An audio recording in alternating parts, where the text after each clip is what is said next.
I've seen it really big creators on YouTube, the ones who are the most valuable. They try to become the CEO of a business versus focusing on their product, which is their content.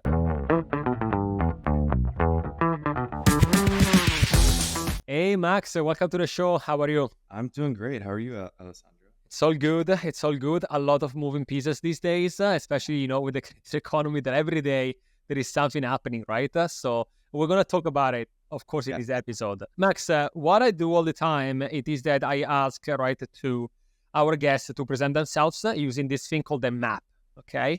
And so basically, it's a very easy way just to tell, about yourself by dividing in 3 different sections, right? So MAP stands for mission, achievements, and purpose. So the first one is the mission. So basically, what do you aim to achieve with your work? Achievements, anything that you're really proud of, a notable milestone, could be in your life, could be your career, or both of them. And the purpose. So in addition to the mission, the purpose is going to be why you do what you do.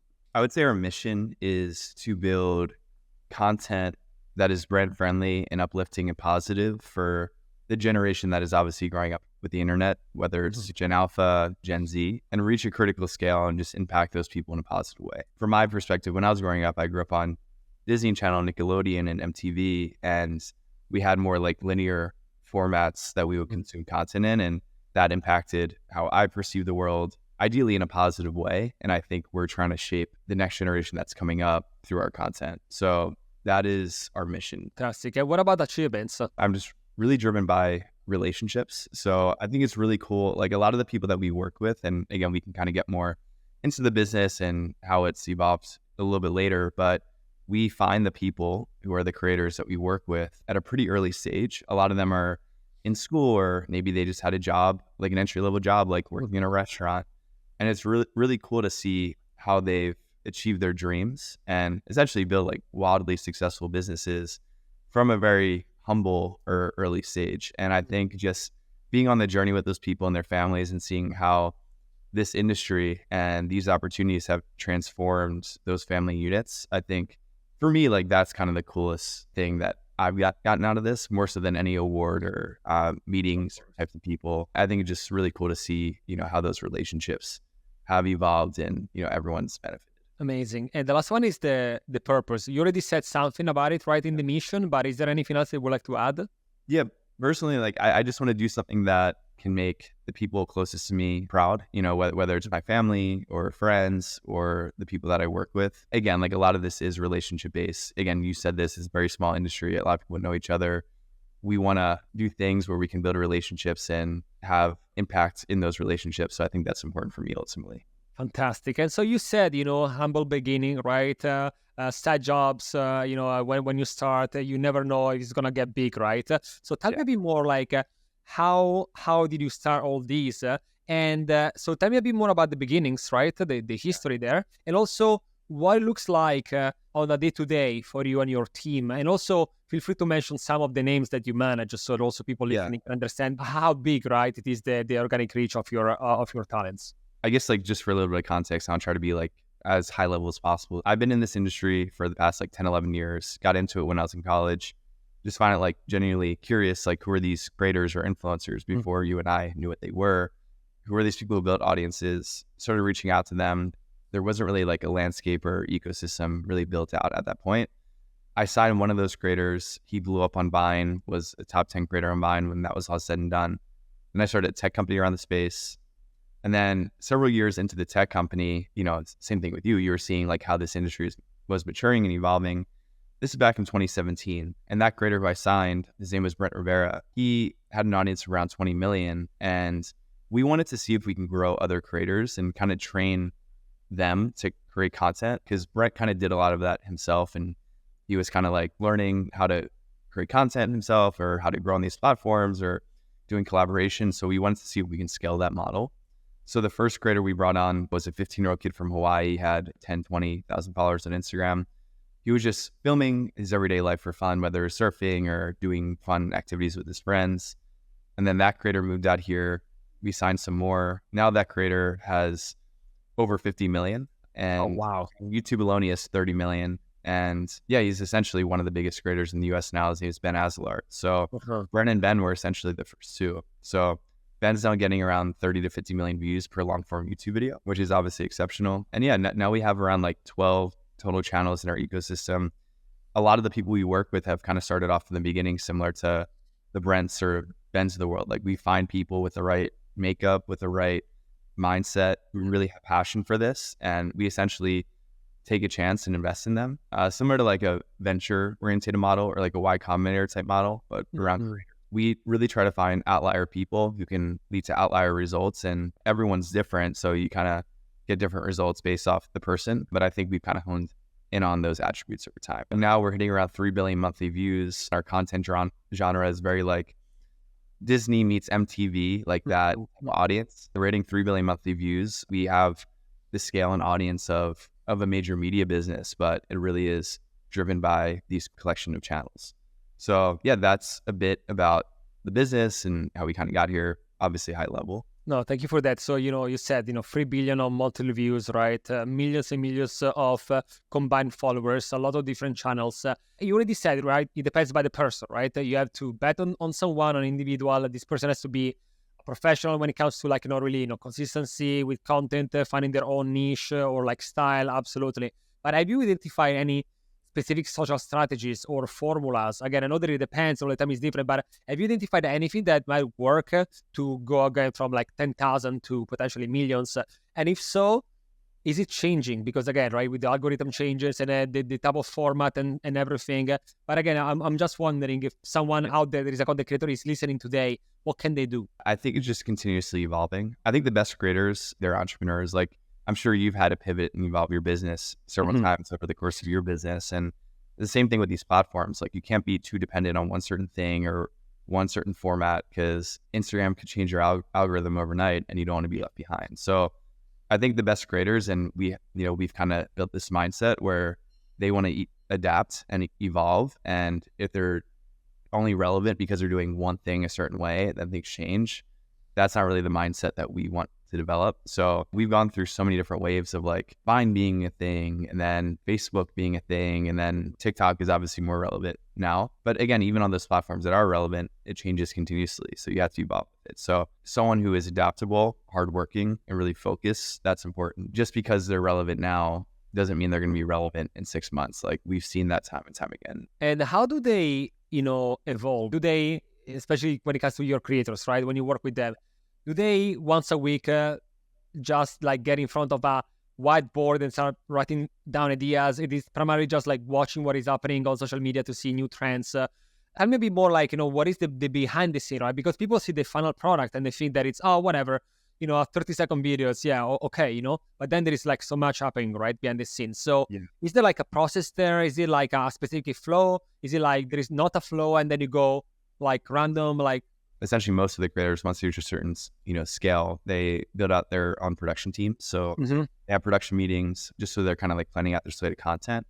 And they're always just looking at, obviously like their videos, how they've historically performed, how they can improve it, maybe best practices of other creators in the space. Because obviously like it's kind of like a live experiment where like people are always trying new things and testing new things, and some things work and some things don't. And even just not even in our ecosystem, I just think across the board, like a lot of creators are willing to kind of share. And like I've been to different like dinners, outside of the creators I work with, and they'll just talk about YouTube for 3 hours. I think at a certain point, the first year or two, at least the people that we work with, they're just kind of like absorbing information and trying things out. And I think over time you kind of like hone in on, okay, like I kind of know what a process could look like. I have people around me who can help me with that, but it just takes time to get to that point. Hello! Is your brand ready to amplify its reach? Well, the Influencer Marketing Factory is here to do just that. We are a global influencer marketing agency helping brands ignite their growth, from influencer identification to campaign strategy, handling legalities and agreements to managing shipping and logistics. We have it all covered. We work with hundreds of brands across different verticals, from Fortune 500 companies to DTC brands. And we don't just stop there. With detailed ROI analysis, we help brands like yours measure success, transforming impressions into actionable conversions. You can find us at the influencermarketingfactory.com or just search the Influencer Marketing Factory on Google. And you know what, also something that I'm noticing, and of course, people working in the industry is noticing, is that something like, okay, content, right? It becomes like, it stays like one of the most important things. But we all know that creators, influencers, social media talents, they want also to expand their revenue streams. They don't want to risk, right? And putting all the eggs in one basket. And, of course, creating other revenue streams in terms of other social media. So, of course, if you were only on TikTok, it's always better nowadays to be on YouTube and Snapchat and many other channels. But then many more creators are also starting their own brands, right? For instance, we wrote a few articles on our website, on our blog about influencer-led or funded brands for beauty products, fitness products. There are so many, right? Lifestyle products and so on. So let's talk a bit more about that. First of all, why do you think that there is a boom in influencer-led brands? First of all, and then later on, I'm also curious to go a bit more in detail, in depth in this, and say understanding, should all creators out there do something like that? When is the right time? And how to build a brand. But let's start just with the beginning. So why do you think there is a boom of this type of brands made by influencers? Yeah, obviously it's been around for a long time, like decades, if you will, especially on the celebrity side. And then I don't know if it's 10 years ago or so, but Kylie Cosmetics was kind of one of the first really relevant celebrities who was more so social first, launching a really powerful and successful brand. And I think there have been several that have followed, especially after like the success of Feastables and Prime. A lot of other creators see that. They're like, I want to do it, myself. However, it's really, really hard. And also too, a lot of those brands, it's like, I know Prime is kind of going through some issues, even though it's had like a lot of success from, again, just like afar, but it's hard to like run and operate and scale that type of business. And I think the biggest thing is having the right partner and kind of trusting that partner and not trying to bite off more than you can chew. I've seen it a lot of like really big, especially creators on YouTube, the ones who are the most valuable, they try to become the CEO of a business versus focusing on their product, which is their content. They're kind of a little bit too focused sometimes on like hiring an operations team or trying to build out a sales team or trying to like build out a brand internally. And they kind of get too detached from their product, which is content, that the numbers start to fall. And their overhead's gone up, and then they're like, oh crap, like what do we do now? Like, their business is kind of, I don't say faltering, but it's changing. So I think for us, like we just try to be really diligent about if we do something, we kind of have to know our lane and we have to work with people who have domain expertise and kind of trust them. And also too, sometimes it doesn't make sense to, start your own brand from scratch. Sometimes it makes sense to like maybe work with a Series B stage company that has a lot of traction, just so like you kind of de-risk yourself, and you might not have as much equity, but it's not like you're putting all your eggs in a basket and it's essentially starting something from scratch. So I think it's a very nuanced conversation, and quite frankly, like not all creators should start their own brands. It's a very difficult track. We're doing one now, but it's kind of like that approach where we're just kind of finding the right partner. And so since you said, not everyone should, right? Let's continue with this. So let's say that this person is still like, primarily, focusing on the content, but they also want to, right, say, I want to build my own brand. How does it start for you? Is it identifying a need? Is it understanding like, because we know that certain creators, they make, the easiest one could be their brand of coffee, right? Because, I cannot live without coffee, I'm going to create one. Then if I am a beauty creator, I'm going to, create my palette of colors, right? And distribute them because it's based on a story that one time I tell or whatever, right? Then if you're into fitness, you can do maths and whatever, right? So either you go, right, with that, or sometimes maybe you identify a need, right, from your audience, and then you give them what they need. Yeah. What would be, like, have you noticed, like, is there anything that works better than others? Or, I know, again, it depends, but...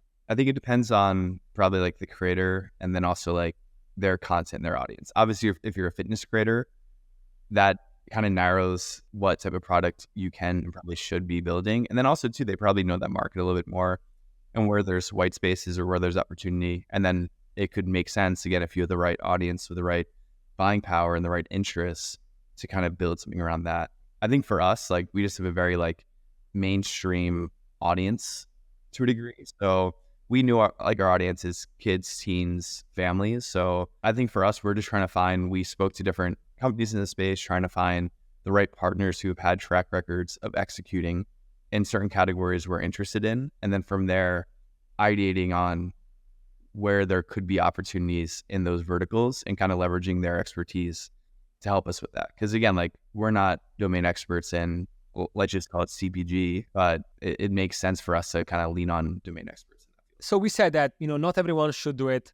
If you do it, you have to focus properly without forgetting about content, right? That it is what people follow you for. You might need some support sometimes, like, with third-party partners that can take care of things like, logistics, creating the actual products and so on. With that said, when should creators start thinking of exploring like the idea of creating a business? Meaning, we all know that numbers don't say the total story, right? Because you can have like 10 million of followers, and then we saw people at BitCon with a meet and greet with like no one going there. We saw people making like t-shirts, even if have like millions and millions on TikTok, no one were like buying them. Have you noticed, like, is there a signal? Is there a point? Is there a KPI? Is there something where you say, okay, we know that this is not just a passive audience, it's actually a strong community that will be ready to like buy from you when you go live? I think you can like test it with certain things like merchandise and stuff like that. Community is obviously important. And I think sometimes it's kind of hard to gauge community on short form platforms unless you have a certain content genre around a really powerful niche. Like for instance, I met someone a few days ago who has a sneaker driven media company.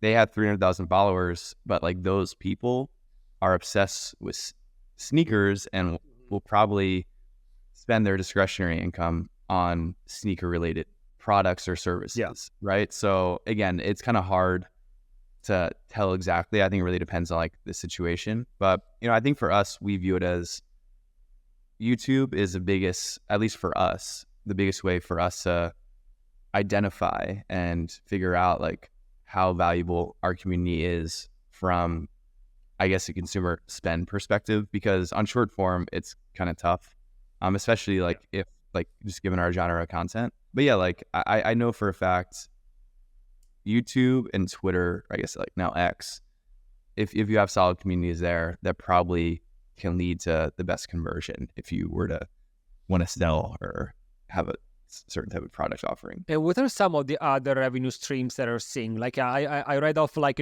creators that are investing in other companies. I know that some of them are also maybe taking, I don't know, like a board seat for a company, right? As a consultant. Others are maximizing on other, like, again, let's say Snapchat, right?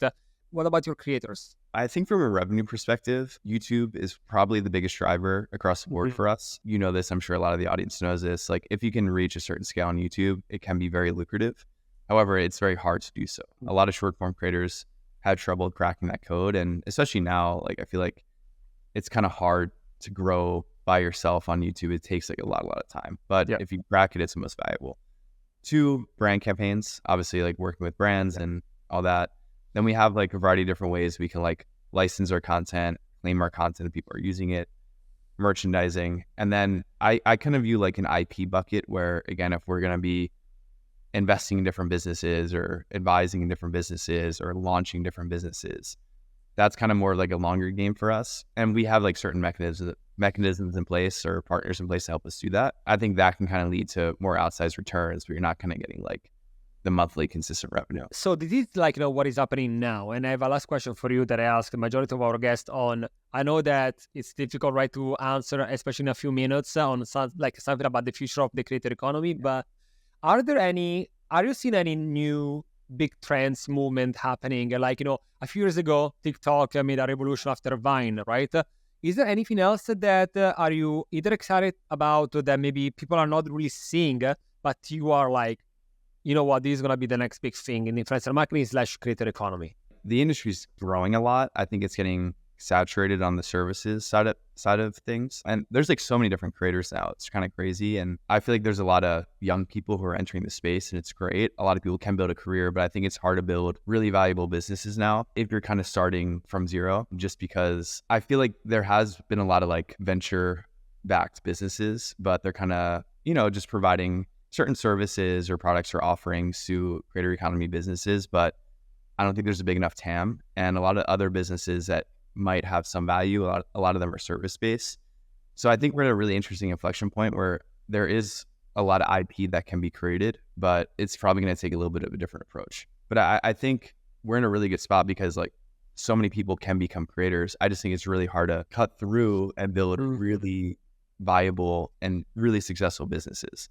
But you can do it. It's just you have to thread the needle. Yeah, no, absolutely. I mean, I would say that the barrier to enter, right, it's so like low these days, but because of that, there is so much competition, right? And yeah, you can go viral one time on TikTok. It doesn't mean that you are going to stay, right, in the long term. Exactly. Like I think the barrier to entry is low and you can get in, you can make some money, but to make, again, to build a really viable business or platform, it's not easy.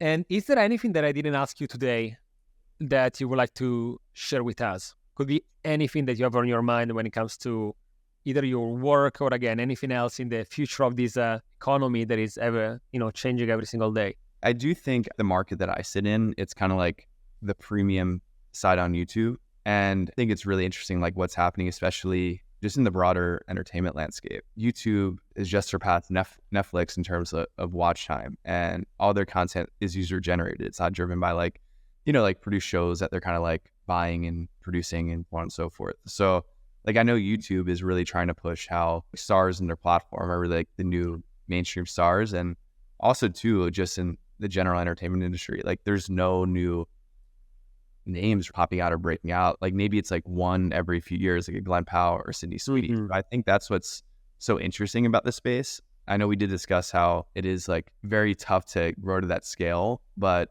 if you do reach that point, there's so much more money and opportunity that are kind of pouring into the upper echelon of the market that, again, like maybe didn't exist 5, 10, 15 years ago. So I think that's really, really exciting. And if you can capture that or be a part of whatever group capturing that, there's a lot of value there.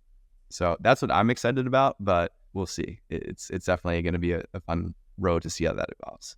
For sure. Yeah, I say the same all the time. We will see because we have something in mind, right? But you never know. If tomorrow there is a new social media, if tomorrow there is something happening with algorithm, whatever, right?